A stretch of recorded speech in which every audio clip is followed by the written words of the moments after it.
Good morning and welcome to this week's edition of NCompass Live. I am your host, Krista Porter, here in snowy Lincoln, Nebraska, from the Nebraska Library Commission. NCompass Live is the Commission's weekly webinar series where we cover a variety of topics that may be of interest to libraries. We broadcast the show live every Wednesday morning, but if you're unable to join us Wednesdays, that's fine. We do record the show as we are doing today, and you can watch it later at your convenience. And at the end of today's show, I'll show you where you can access all of our show recordings. Both the live show and the recordings are free and open to anyone to watch. So please spread the word, share with your friends, family, neighbors, colleagues, anyone you think might be interested in any of the topics we have on NCompass Live. For those of you not from Nebraska, the Nebraska Library Commission is the state agency for libraries. So we are similar to your whatever state library. So we provide services and programming and training and databases and grants and everything to all types of libraries in the state. So you will find shows on NCompass Live for all types of libraries: public, academic, K-12, museums, archives, corrections, historical societies, et cetera, et cetera. Really, our only criteria is it's something to do with libraries. We have Nebraska Library Commission staff that sometimes come on and do presentations about things we're doing here in Nebraska and through the commission, but we also bring on guest speakers, and that's what we have today.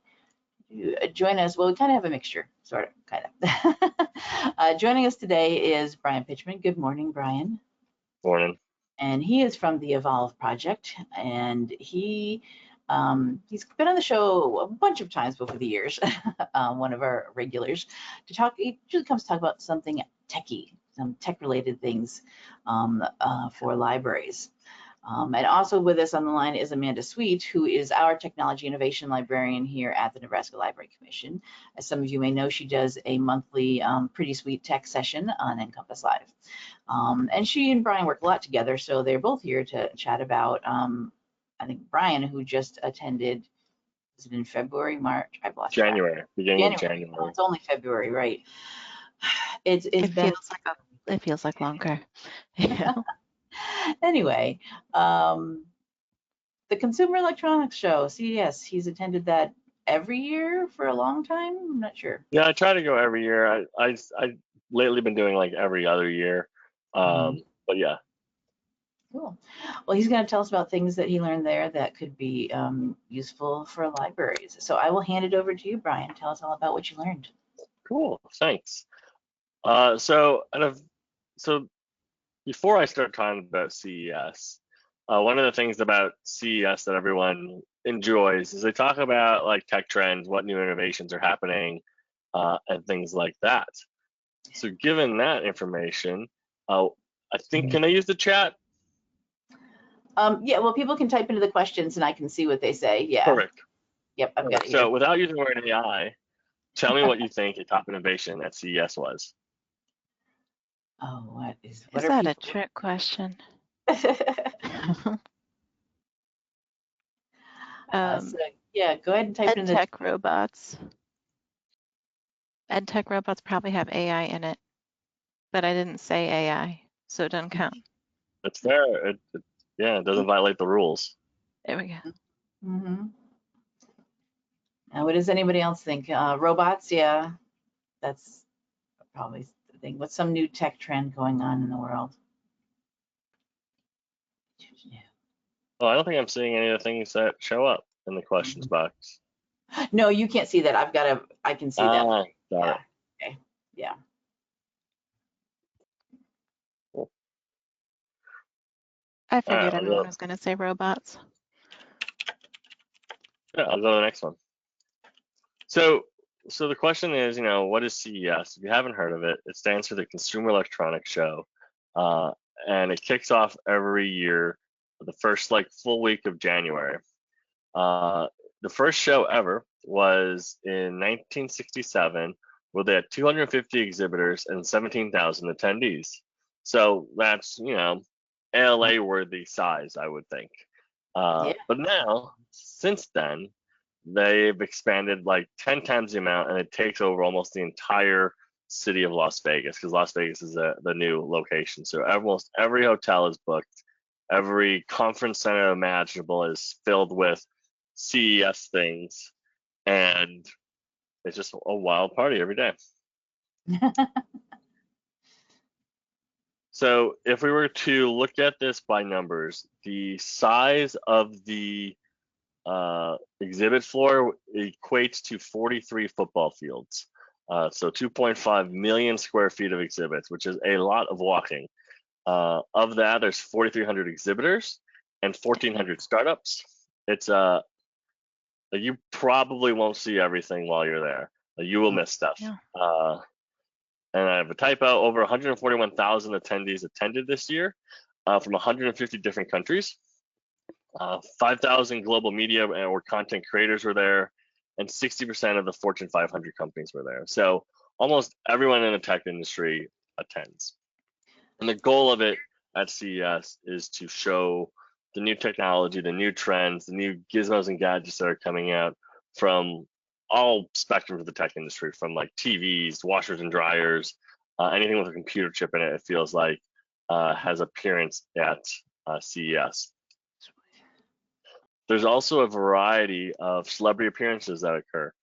And so of those, Lenny Kravitz was there to kick off or to close up the Delta keynote. I was invited to a like 50-person innovation gathering at Mike Tyson's mansion, which was pretty cool. Wow.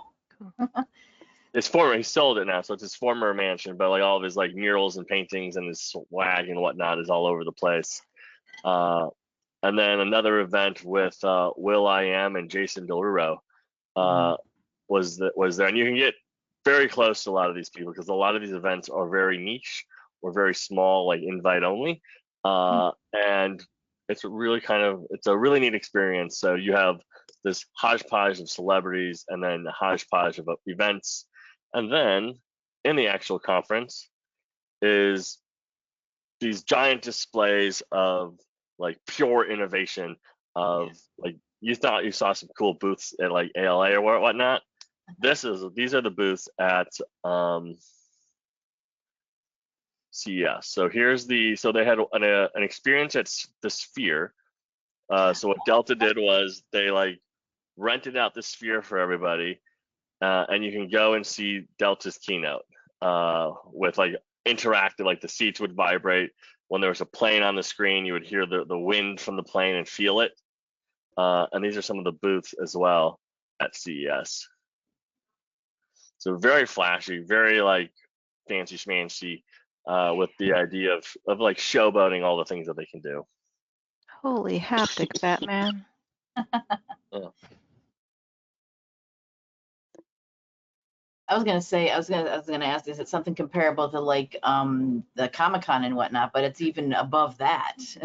Yeah, it's by far, I think, the flashiest show you can go to.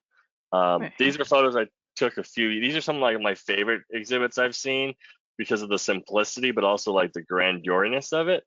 So I can't remember what year the one on the left was from, but Panasonic had a booth of CD tray, like those little like CDs for listening to music, dangling at different heights from the ceiling, where there were shining lights on it, and it made it look like a tree. I'm like, that's really cool. Huh. That is creative. I know Comic-Con in Seattle, that was pretty flashy too. Okay. Just Never saying. been there. You know? And then 2 years ago, even like the Postal Service is there, and they put on like a cool little interactive booth too. This is Samsung is probably like my favorite exhibit at the CES show because they go like over the top.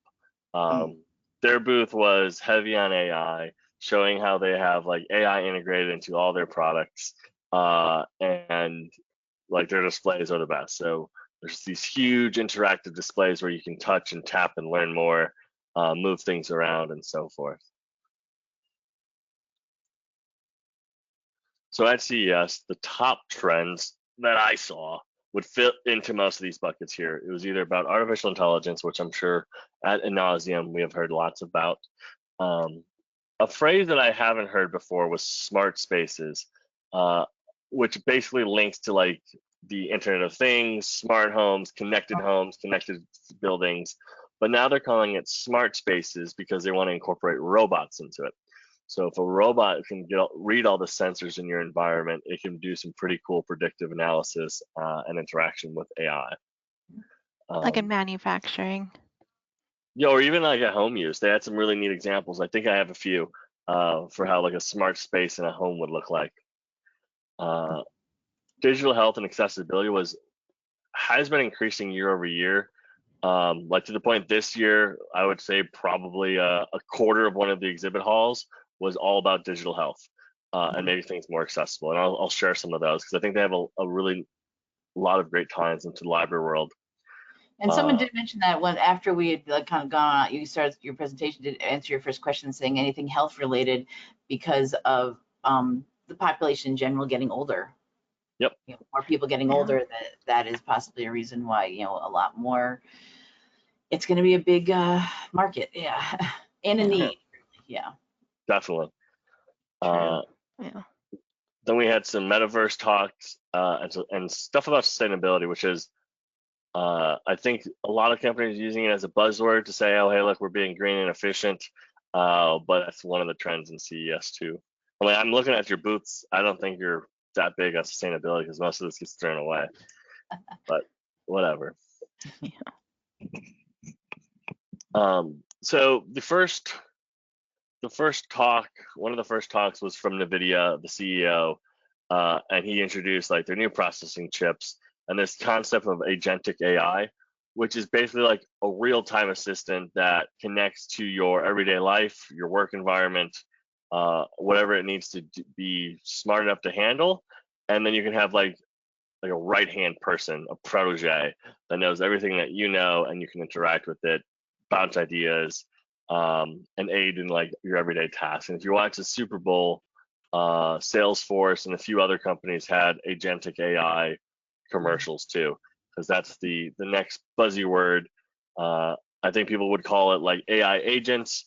Someone didn't like that phrase and have switched it to agentic AI. Agentic, which is a word that nobody knows what that means.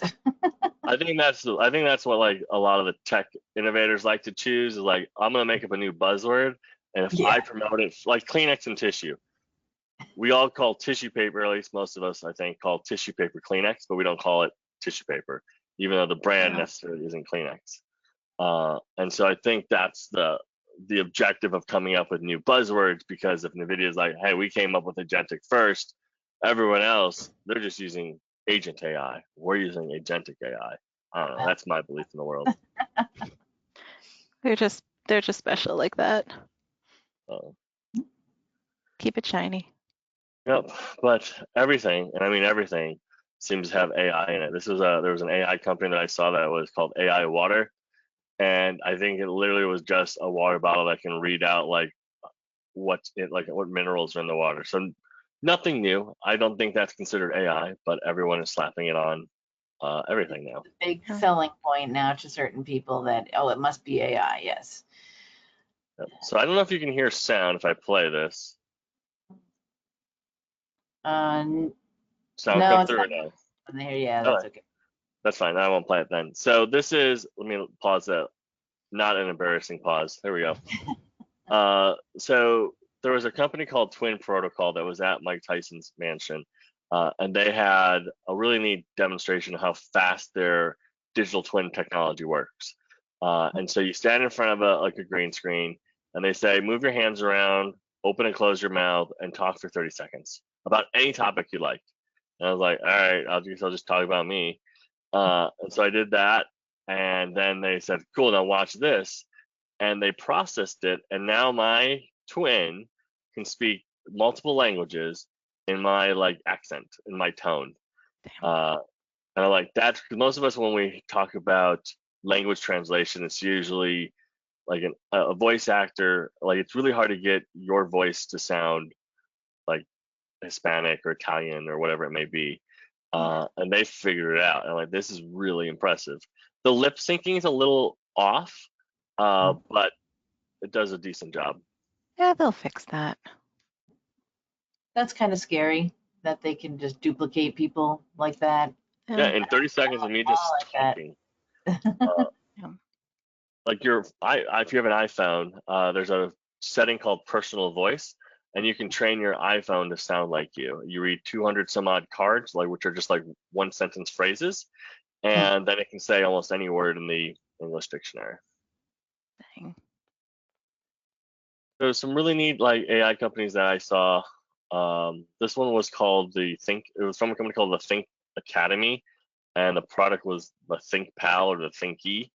And what this does is it's like a little tablet setup that you would get, and it uses your screen time and how you interact with the screen to help you with like more educational content. So if you're struggling on some sort of lesson, it's smart enough to know you're struggling by how you're clicking on the screen, what apps you're moving through, and make suggestions or build new engaging exercises for you.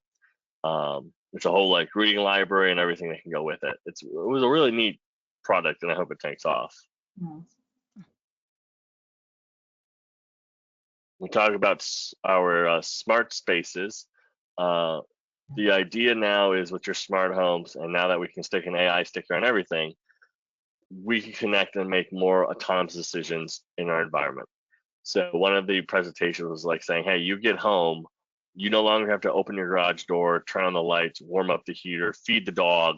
Like as soon as you step inside, all those actions can take place. And if you had a robot, you can have the robot greet you or start cooking dinner, whatever it may be. And so like the idea of having this synergistic approach to how we connect all of our data was really pushed and highlighted. And so there's a few companies, and I'm not going to even try to pronounce this one. The one on the left can show you like in real time with wall panels that are connected to your electricity, tell you how much power is being pulled from which areas of the house.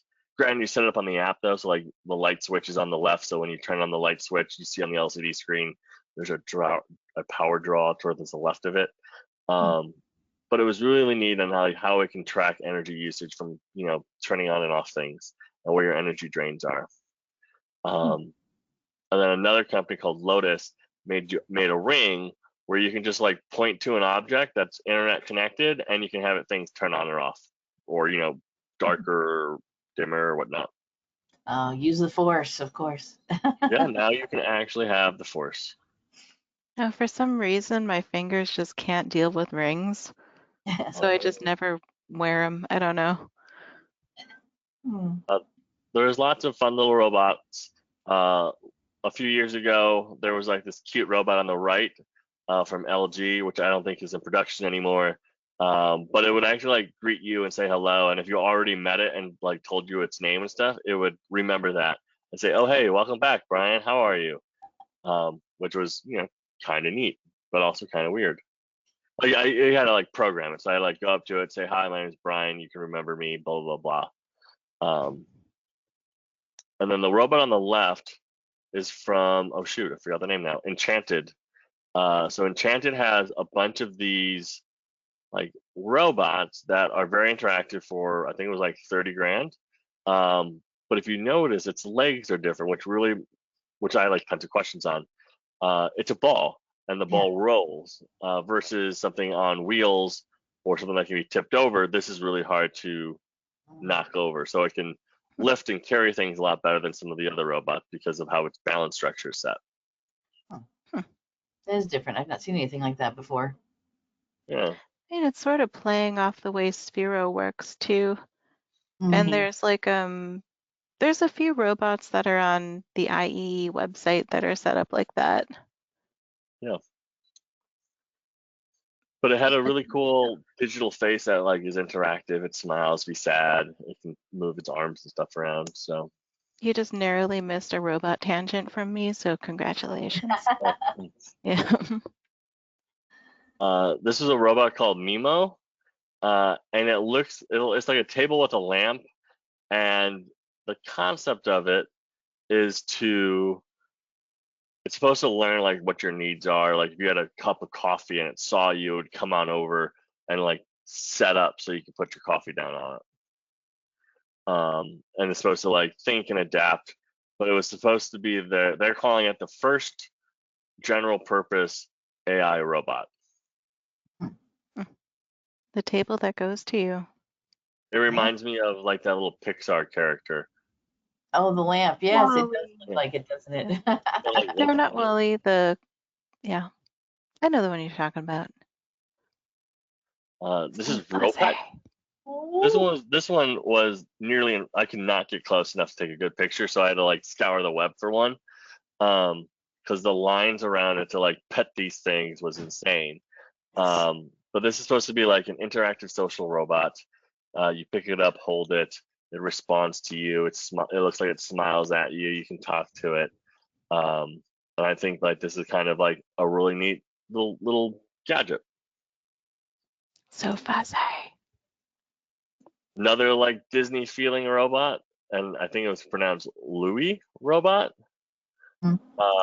So what you do is the part of the robot is that bottom half with the tracks and like a little stand, and then you place your iPhone on it or your phone, and then it makes your phone into an AI tool that can like come up to you and talk to you, and you can interact with. So it makes like your chat GPT, if you will, have a body that can drive around. And if you're like, Brian, I don't like land robots, I want sea robots, you have this thing. Whoa. From a company called Beatbot, and it's an amphibious robo turtle. And I can't remember what brother would love that. purpose of it was, other than like that would be awesome. haunting to be swimming at a beach and you see these turtles and you see this like machine turtle, hauling behind it. Its only purpose is to be awesome, and I am okay with that. Yeah. Well, okay, so I just did my librarian food and searched it. Beatbot AquaSense 2 Ultra offers advanced solutions for spotless and hassle-free pool care. Oh. I mean, helpful turtle. It's for what's this other thing? Ecological research, aquatic preservation, disaster response. Okay, they can do other things too, but yeah, you can get one to clean your pool. That's pretty neat. But like one day pool cleaning, the next day doing aquatic research. Absolutely. But did Tyson have a pool turtle? No, he did not. Dang. Soon. And this one I thought was the cutest little robot called Luna. And they had like a table, a bunch of these little robots zipping around, and it can like greet you. So it's supposed to be like, it can be used as like a home monitor. So it'll say hello and wave. It's super tiny. It's like yay big. And it was from a company called, they made like the ClickArm CLC, or the ClickBot. Sorry. They invented the ClickBot a few years ago, won a bunch of awards. And they're like, well, let's make one that's motorized now. And here is Luna. And it's also a learning toy, so you can learn about AI, has ChatGPT on it, so you can have like these like real life conversations. It's also a South Korean girl group. Luna. Hey, what? A South Korean girl group. Oh, Luna. Cool. Careful what you search for on the internet. Yeah.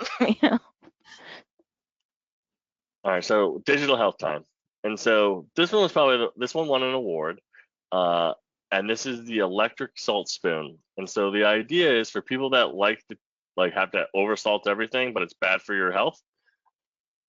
This is a spoon that like as you eat, it sends electrical signals and it makes you think you're tasting salt. Huh. Oh wow. Okay. Right? I mean, that's an invention. Hey. And then this was a few years ago, won some awards, called the Guidey. And the idea is you wear this like belt and it detects your surroundings. It's almost like you're seeing eye dog, but AI powered. I still would prefer a dog, but hey.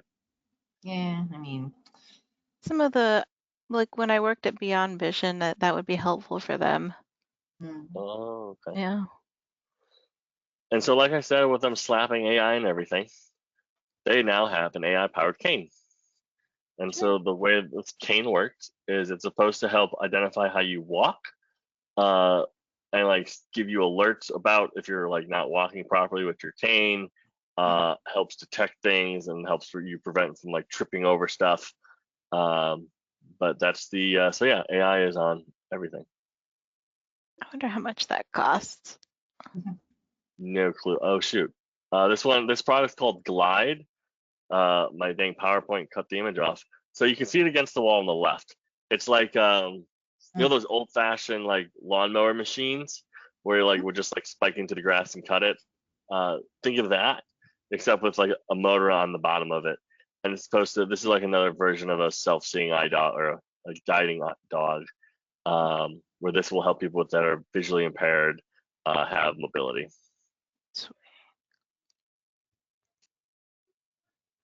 And then another, like, and again, there were so many different products that were doing this kind of stuff. This one was a company called SignSpeak. It integrates into your like digital platforms or your web platforms for meetings. And if someone's doing sign language, it basically can do the transcription service for you. Or if you're speaking, it can have a digital avatar that's doing the sign language. This was really neat.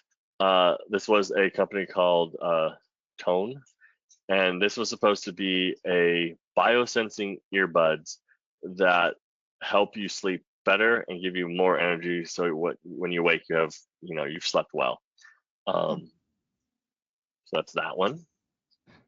How does that one work?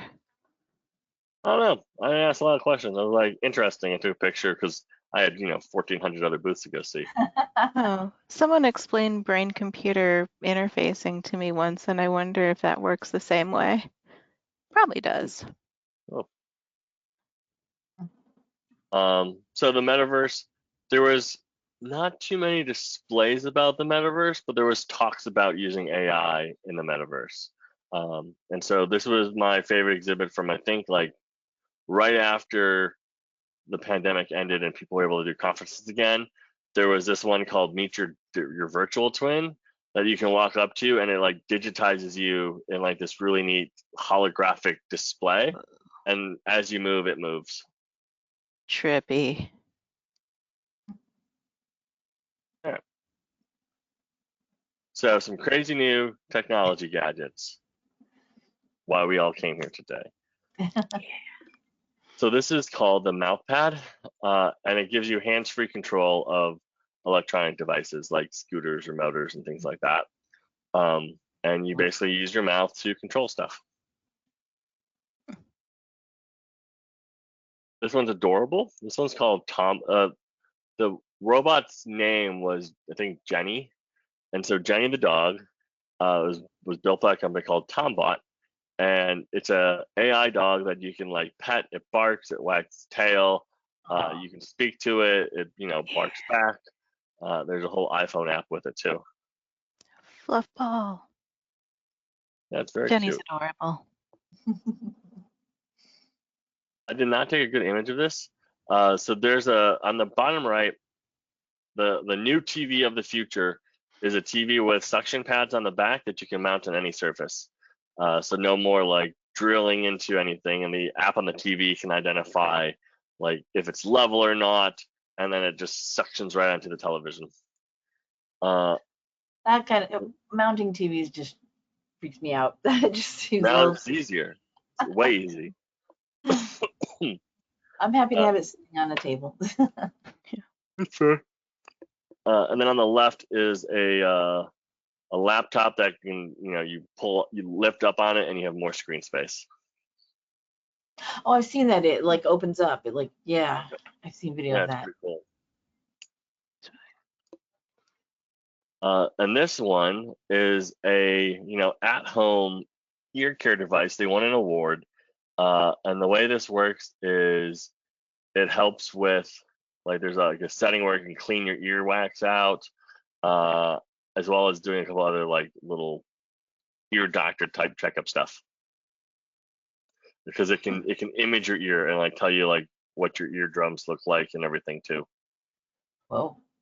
Yeah, and it's just a pair of headphones. So imagine not having this, pay for it. Like I think a lot of these products felt like if you didn't have insurance and you didn't want, or you didn't want to go to the doctor, here's a product that you can just have at your house. Or conversely, minus like the ear cleaning thing might not be the best circulation item in the library, but I think the point is there's going to be more and more health tech that I think can circulate in a clean way for people.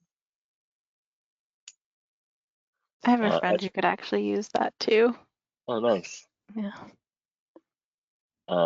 So educational technology, there's a few.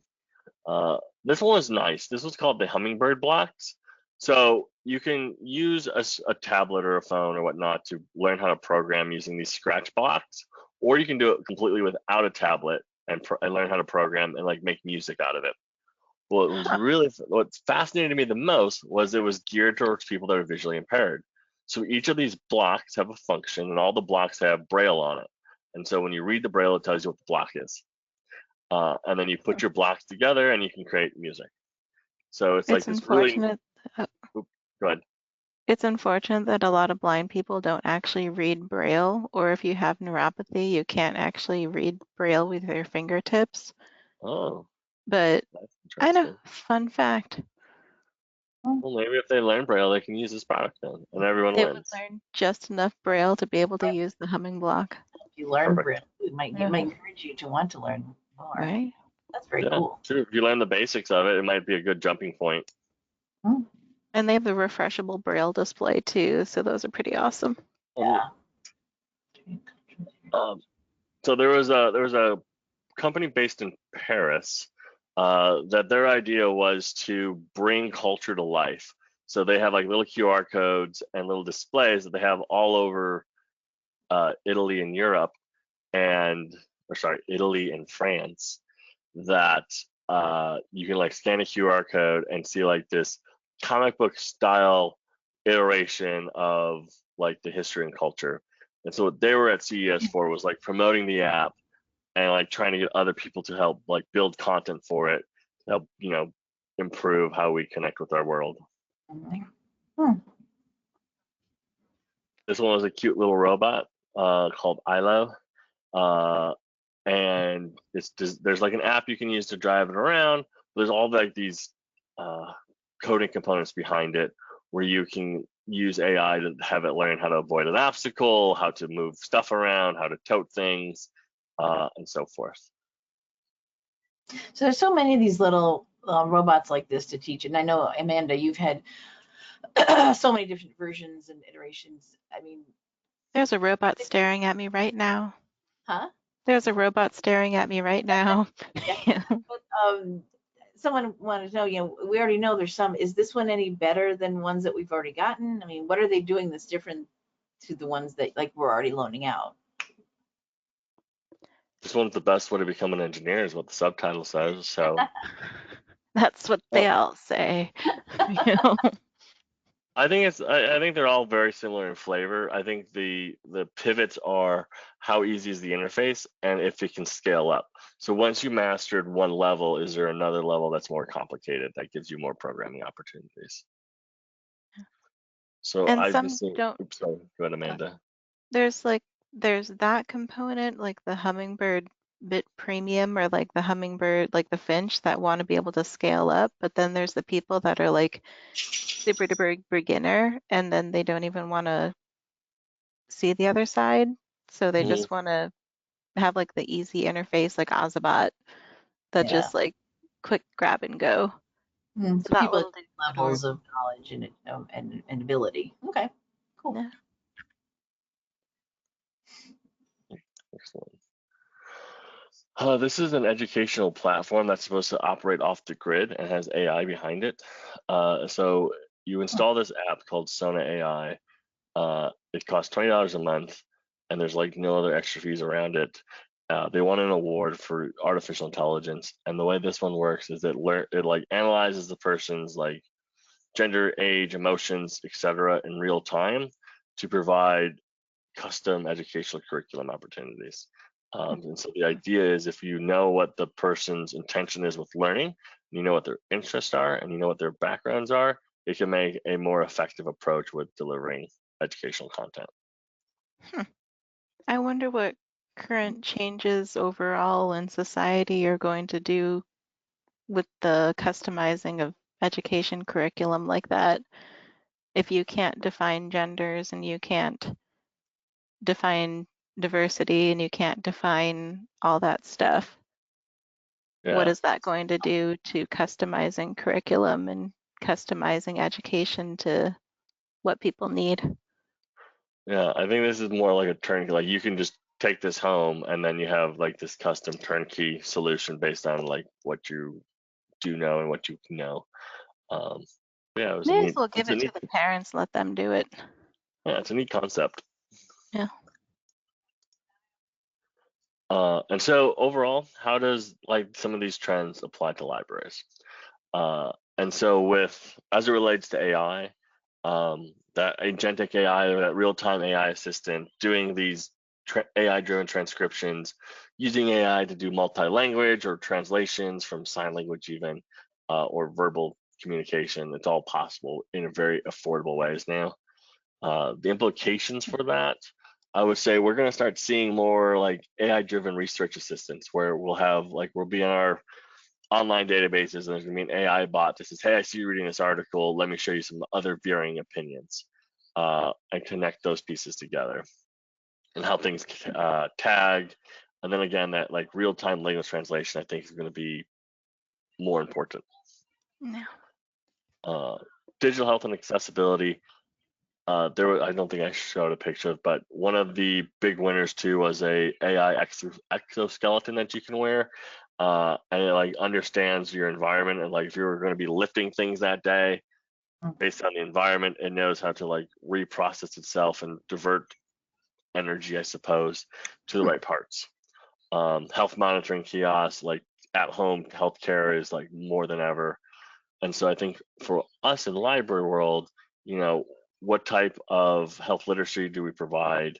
What types of accessible tools do we share? There is a lot of talk about like dementia and Alzheimer's and things like that as well at CES. Like the dog, for instance, is really good for people with dementia and Alzheimer's because it's not like a real dog, so you don't have to actually care for it, but it still gives you that sense of companionship. This is a lot of things that libraries do, and related to what the tech kits things that Amanda loans out, give people a chance to try something out before they buy it too. So Yeah. the library could have like some of those, those more tech related, sticks, the walking sticks and whatnot, and guide sticks and things too. That here, try this out, see if it works for you before you, and put all your money into it, or use your insurance to get one and realize, oh, actually it doesn't work for me, that kind of thing. That's why I was checking. I actually still have the WeWalk Smart Cane link over here to see how much it is too. How much is it? WeWalk Smart Cane $599.95. That's It's about practically free. $600. I know.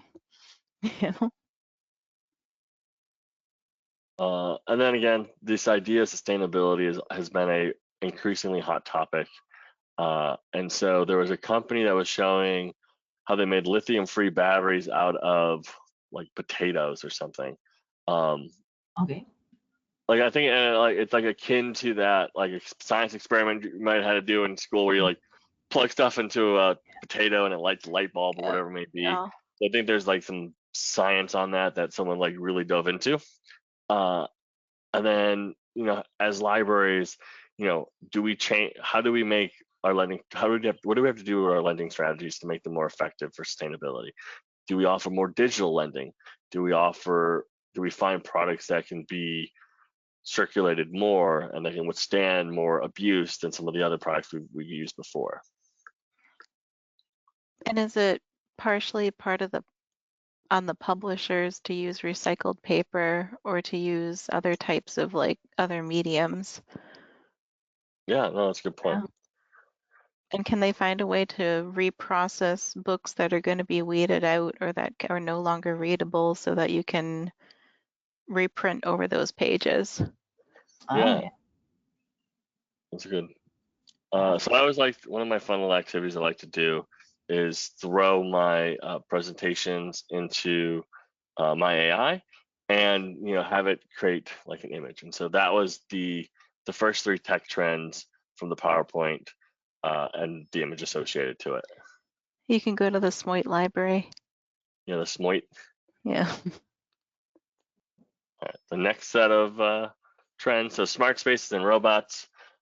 So Jenny, the robotic puppy, implications for libraries, you know, using AI-powered concierge, because our number one question we always get is where's the bathroom?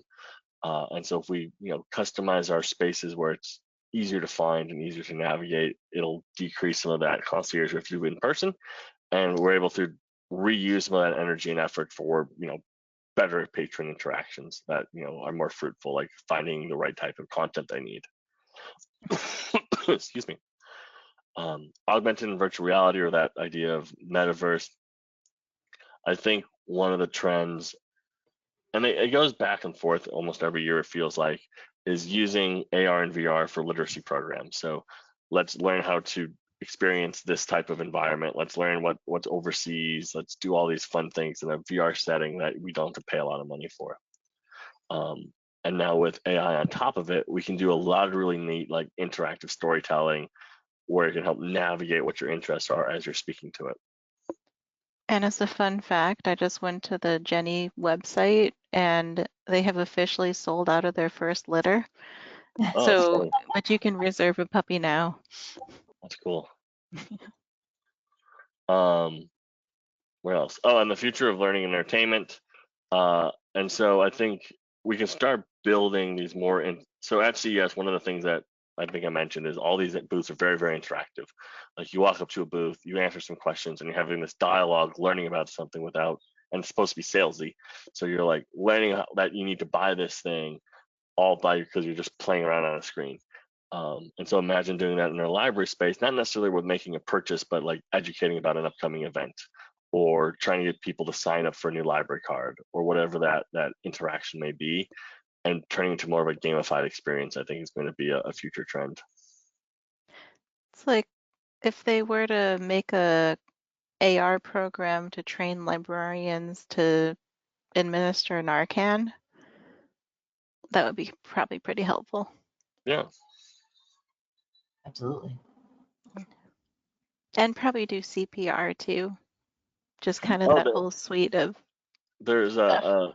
a new AI CPR machine that I saw recently. It was like this, Huh. it's like this umbrella looking thing with a shaft with like a suction cup on it, and it does the thing.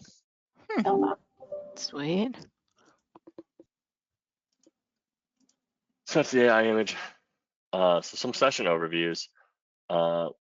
There's a lot of, again, integrating AI into tools for research and learning is a topic, or one of those outputs. So like the video was talking about, you know, imagine using AI in our learning environments and how it can help us see what our gaps are in education and what opportunities exist, and making sure we have unbiased information, because AI can look at all the different perspectives and say, oh, you're missing this perspective. Here's an article about it. Creating interactive learning digital spaces we chatted about, leveraging smart assistants for, you know, multilingual access or accessibility.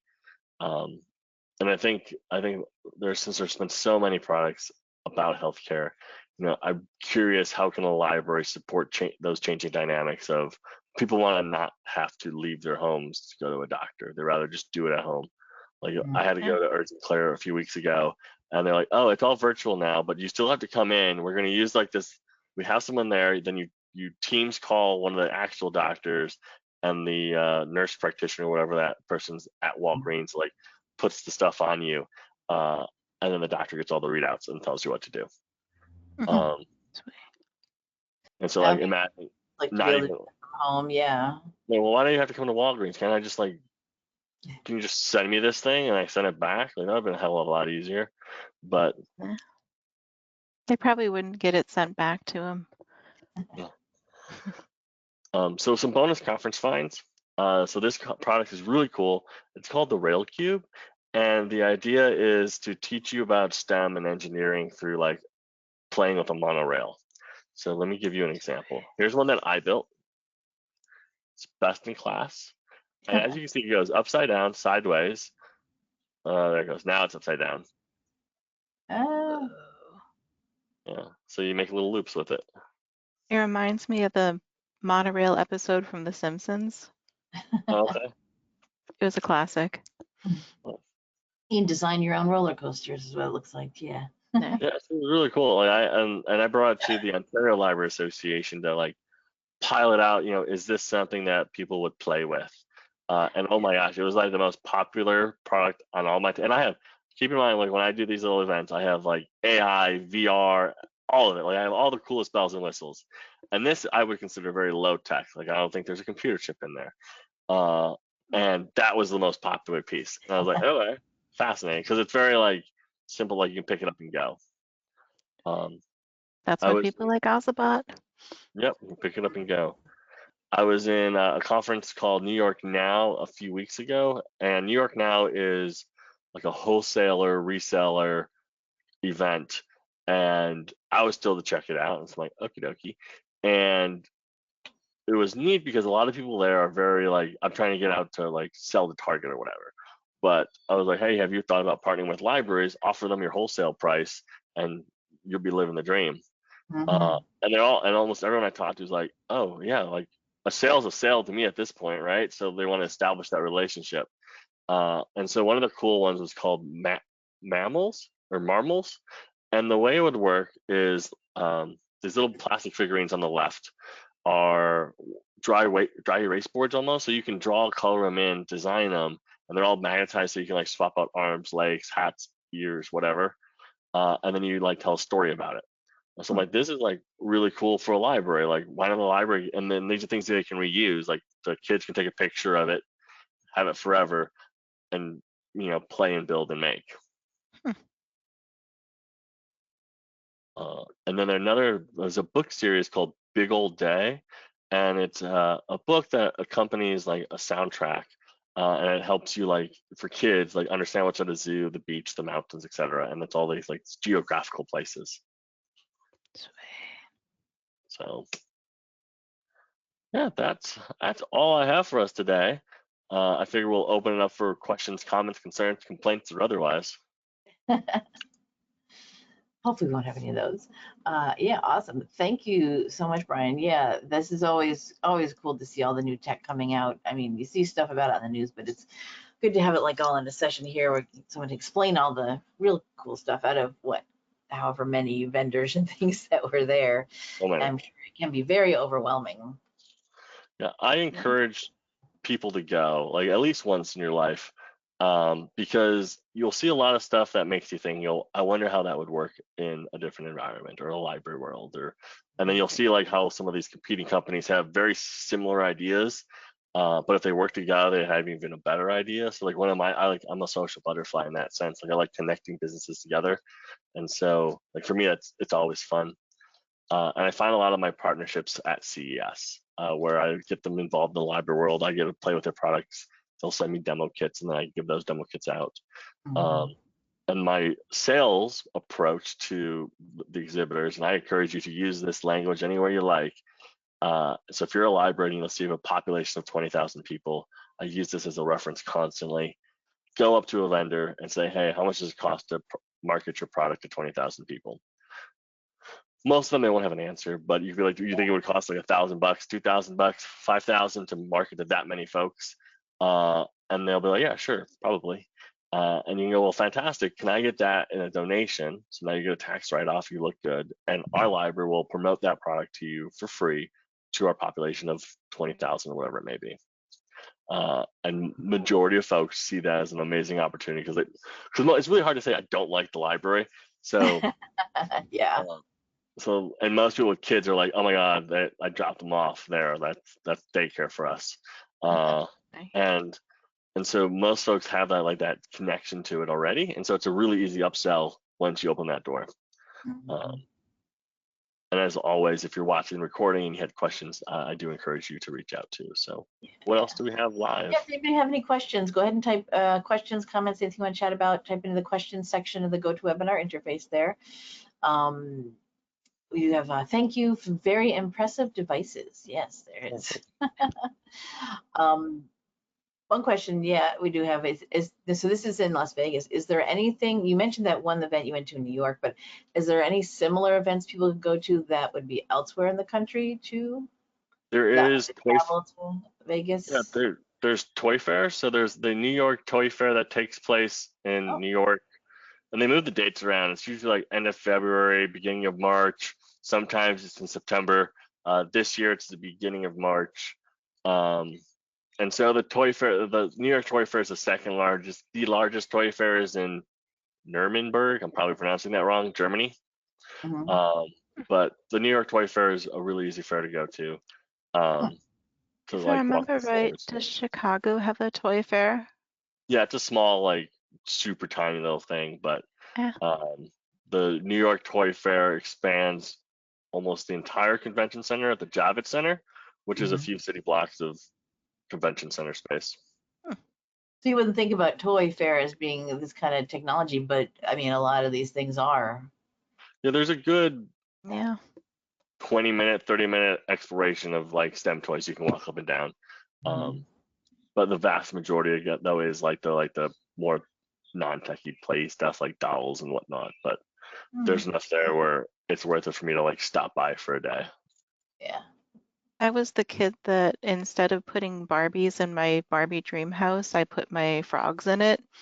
So they Oh, used to like hop around my Barbie dream house, and I put him on the elevator so the frog could take the, he was Wow. awesome. Did It they was enjoy it? I Oh, mean, probably not, but you know, I don't you know. They're frogs. They were just chilling there. like the world is moving, sure. Right. Just I feed got me. like a little lily pad that I put on the in place of the blankets for the Barbie dream house and Froggy dream house. Cool. All Till right. my Well, brother's turtles invaded. all right. But Let me this look did, at any other oh, desperate questions coming in. Is there anything else that you wanted to share, Amanda? um, just the Showa Foundation Visual History Archive. You may have heard about the exhibit that they took videos of the Holocaust survivors and then they used AI to be able to make it so that people could actually come in and have real-time conversations with Holocaust survivors. Wow. And you can actually go into like specific museums and interact with Holocaust survivors, and it's leverages AI to be able to bring that story to life. Mm-hmm. gotcha. And they started doing this with other little pieces of history too. But some museums and libraries have actually been bringing this in. Oh, I okay. don't want to know how much it costs, but they've been bringing it in, and it is awesome. Oh, so you can like have it as be like a yeah, because sometimes libraries bring in displays and what's and like Yeah, temporary. Um, it looks like it's been used more in like larger museums and like established museums. Like I would when I went to the Anne Frank house in Amsterdam, mhm. um, that would have been like the perfect place for it.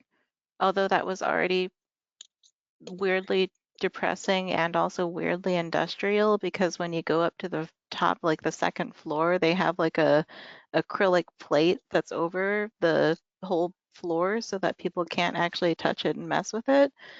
So it kind of like that little acrylic plate kind of messed with the experience and when you're walking in the actual house.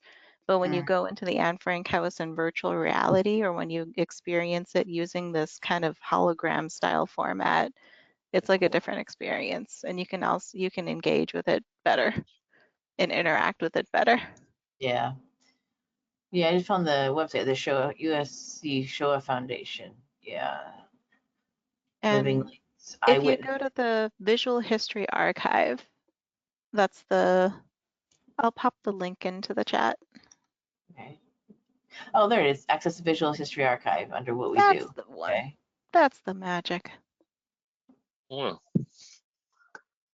And they also have this in like app format, like there's a bunch of apps where you can use AI to interact with pieces of history. and they basically made like an animated replica so that it mimics the video game character. And they just grab different characters from history so that people of all ages can have a conversation with someone from the past in all their animated glory. There's a, I can't remember which artist it was. Someone did a display where they, was it Van Gogh or something? And they like learned, they made a digital representation of Van Gogh, whoever the artist was. Chad Marion would know. And then they like fed all the information of everything he's ever written or done and things of that nature, like Yeah. memoirs and whatnot. And then you can invite interaction and ask them about paintings and it responds. And if you're going to Amsterdam, do the Van Gogh Museum instead of the Anne Frank House if you have to choose between the two of them, but do both if you can. Awesome. Good to know. Yeah, here it says that they do have, if you're not at USC, you can free access the Visual History Archive online. Yeah, you just got a form, got to fill out here, it looks like. But to have the full-on exhibit, Right. than like the installation. Yeah, that would be different. Yeah, reach out to them probably about it. Yeah. Cool. It's probably getting cheaper as the tech gets better too. Yeah. All right. I don't see any other desperate questions that came in right now. That's fine. Brian's email was on that last slide there. I will have his slides available when we do our recording. We'll post that up, and you can also reach out to Amanda too about our tech kits, you know, any other tech we have here. Yeah, so thank you so much, Brian. I'm so glad to have you on the show again. You always have some really cool and interesting and mind-blowing things to tell us about. It was shiny. That you discover, yes. It is on my bucket list to do that CES one year. Yes. It's going to happen. Cool. Well, hey, All thanks everybody. Thank you, everybody. Yes, so that'll wrap it up for today's show. I'm going to go to our main page here. This is our main NCompass Live page. And these are upcoming shows, and our archives, just you know, are here. There's a link right underneath the upcoming shows. Most recent one will be at the top of the page here. So everyone who attended today's show and registered for today's show will get an email from me letting you know when the recording's ready. Should be by the end of the day tomorrow, as long as GoToWebinar and YouTube cooperate with me. So I'll let you know, and there'll be a link to the recording of the show on our YouTube page and to Brian's slides, which he'll send to me sometime soon. And all their shiny awesomeness. Yeah. And while we're here, I'll show you can search our show archives if you want to see if we did a topic, a show on any particular topic you might be interested in. You can search our full show archives. I will warn you, this goes all the way back to when NCompass Live first premiered, which was in January 2009. Wow. So this is, that make this 17 years? That's a lot of time. Epic. But just pay attention to the original broadcast date of anything that you watch. Everything tells you, you'll see that here. I'll tell you when that was first broadcast. Many of the shows we find to watch stand the test of time, be good, useful information, but some things will become old or outdated. Links may break. Services and things may be totally different from when it was presented. May have changed drastically. People may work at a different place than when they presented for us, so pay attention to that if you're looking to talk to people. But as long as we have a place to keep this, this is something libraries do. We keep things for historical purposes, and as long as we have a place to keep them, which right now is the Library Commission's YouTube channel, we will keep all of our show archives available there for you.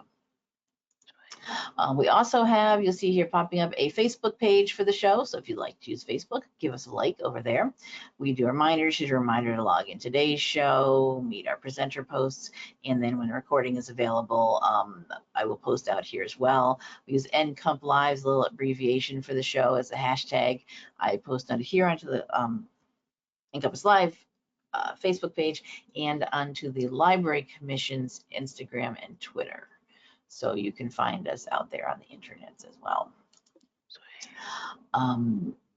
You see, you've got quite just a couple of dates filled in here. We're still working on next week's show, so keep your eyes open for that. But after that, the last Friday of the month usually is always Pretty Sweet Tech Day. So we'll be talking about AI again with Amanda and a guest presenter. Can you explain a little bit about who this is? Yeah, actually, Brian or I could explain that. Brian's the one who introduced me to Rex from Nookley, and Rex is awesome. He is starting a social emotional learning AI story generator, and I played around with it, and my niece and nephew also loved it. Cool. So my niece was actually having trouble kind of making friends because she's homeschooled. So she was trying to find different ways to kind of like deal with that and process that. So we use this to generate a story that'll help her kind of like process the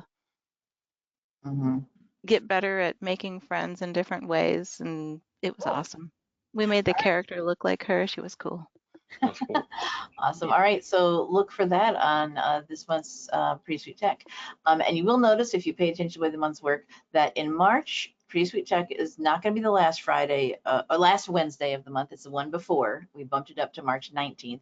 That's because the last week in March is the Computers and Libraries Conference in DC, and Amanda will be attending that this year. I assume you are too, Brian, maybe?